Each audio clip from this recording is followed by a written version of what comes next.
Hi, I'm James Attar, Music Director of the Pennsylvania Chamber Orchestra. I could never imagine that this is how I was going to welcome you to our 30th anniversary season.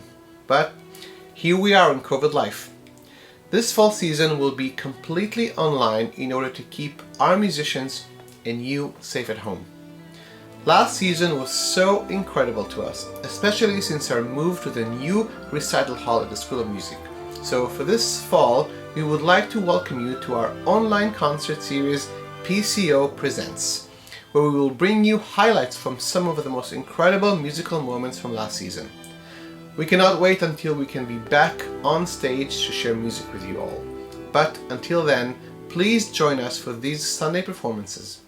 If you enjoy these, please consider supporting us. We know you believe in our mission, you trust our vision, and your support will ensure that we will continue to deliver first-class music performances to our community. Stay safe and healthy, and see you at PCO Presents.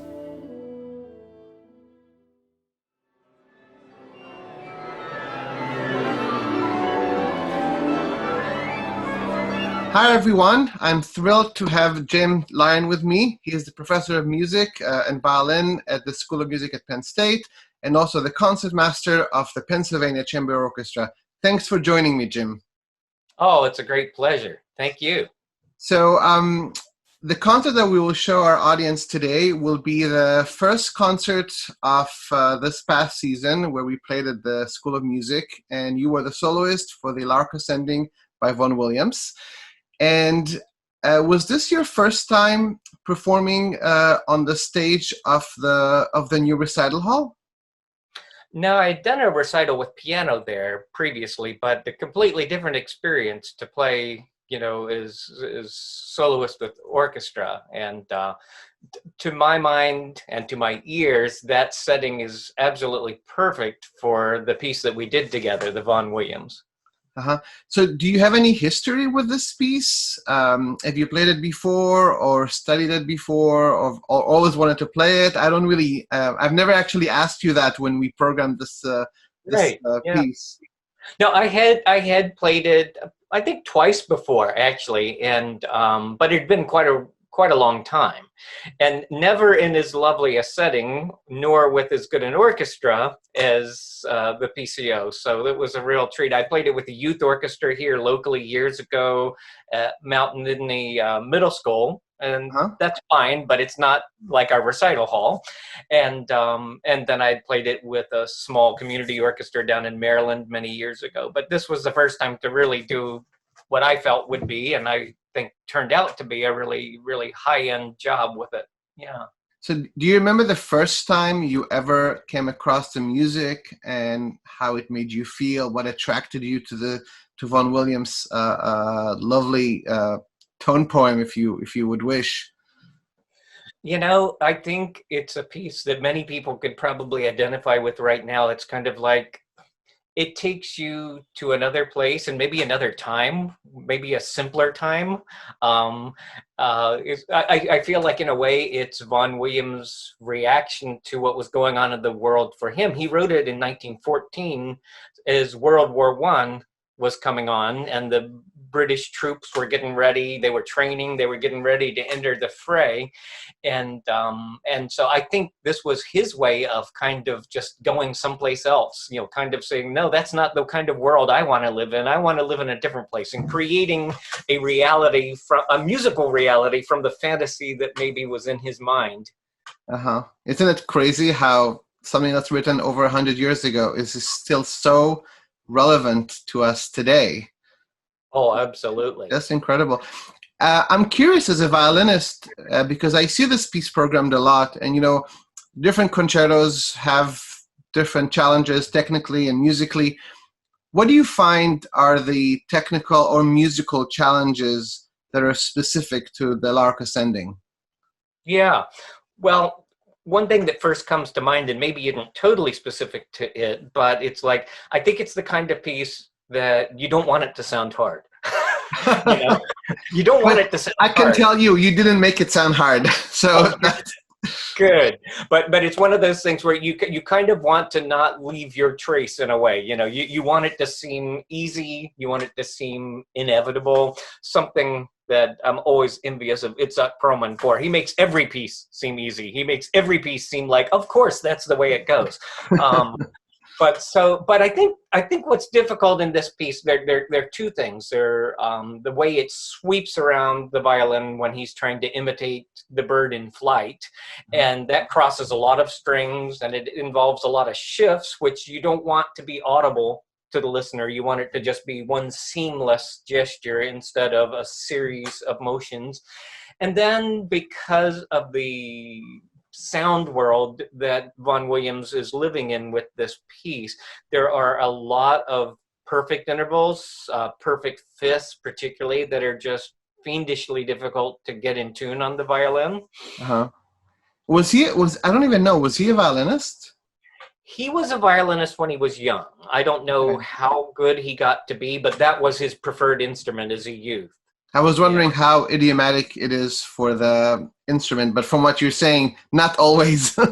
I mean, most of it is really idiomatic, I think. Now, pattern-wise, because he's writing in modes, more or less, Dorian and Aeolian mode most of the time, pattern-wise, you'll sometimes have things that are slightly out of the normal scale of fingering system for us, but it's not anything that's actually awkward. But the fifths, particularly because the ones that he highlights in this piece, I mean, fifths should always be in tune, but it's so important that they be in this piece. And they start rather high in fifth position, which fifths get harder the higher you go on the instrument, because as your finger comes down, it presses the strings slightly apart from one another. And so the higher you go, the more it will do that. And so anyway, you just hope and pray and cross yourself 3 times and do everything you can to please the universe, that hoping that you'll be in tune on those fifths, because they're so important. Well, I clearly remember this performance, because this was even in a rehearsal situation, that was the first time that we've ever played any note in the new School of Music recital hall. And we ran through the piece, and it was so magical. You were playing, and the performance as well. I mean, it was really so breathtaking. I remember everybody was saying how wonderful this performance was, and I'm sure our audience will enjoy reliving this moment. One last question I wanted to ask you, since this is going to be this coming season, is your 30th year as concertmaster of the PCO. Which changed name, of course, over the years. What has it meant to you to be the leader of this orchestra for all these years? Well, it's just such a great opportunity. I was thinking, and what a great question, because I think that oftentimes there's this kind of, I think the conservatory model often teaches a kind of pecking order that people aspire to be soloists. And if you can't be a soloist, then maybe you're a chamber musician. And if you can't be a chamber musician, maybe you play in orchestra or something. And I think that's just such a terrible, terrible thing to have been kind of set up as a hierarchy. I remember interviewing concertmasters of major orchestras as part of a sabbatical project years ago. And what almost all of them said was, I get to play a concerto pretty much every year with a great orchestra, my orchestra. But I also get to play, if I'm playing Brahms, that's wonderful. But I also get to play the symphonies of Brahms. I also get to play the accompaniments to the piano concerto. I get to see the whole composer rather than just one little aspect of it. I think it makes you a better musician to interact with music in various settings rather than just that of a soloist. And for me personally, being a teacher at the university, it's been such a wonderful tool to hopefully try to set some kind of decent example as what a concertmaster does, and help to shape the musicians of the future, because we have so many fine musicians that join us from the student community as well. It's funny. You remind me of the joke when you said, you train to become a soloist, then you chamber musician, then you play an orchestra. And if you don't, and it continues, if you don't get to do that, then you become a conductor.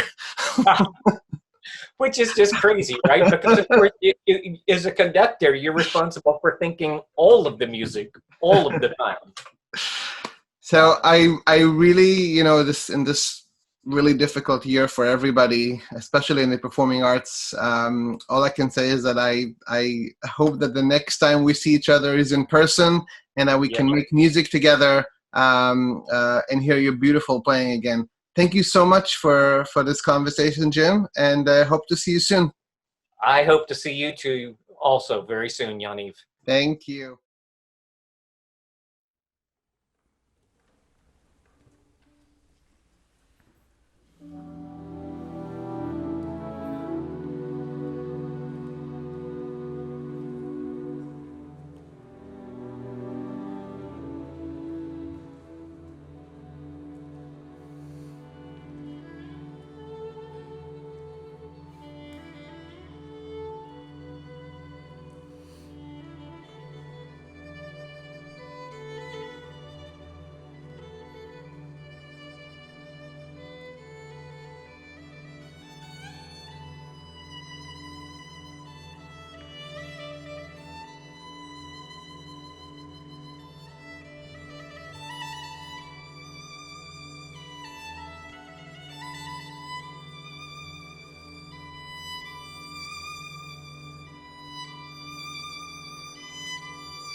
Wow. Thank you for watching. Hope you and your loved ones are healthy and safe in these times. I'm Larry Mraz, president of your Pennsylvania Chamber Orchestra Board of Directors. I'm thrilled there are so many wonderful pieces to share with you virtually from the PCO's 29th season last year, our first season in the beautiful new recital hall at Penn State. Bravo to music director James Attar, soloist James Lyon, and the entire orchestra, and all the supporters that help make concerts like this happen. In the weeks ahead, this series, entitled PCO Presents, will continue to premiere at 3 p.m. Eastern every other Sunday this fall, with replays available through the PA Chamber Orchestra website. Today's piece, The Lark Ascending, is one I had first heard upon visiting the final dress rehearsal.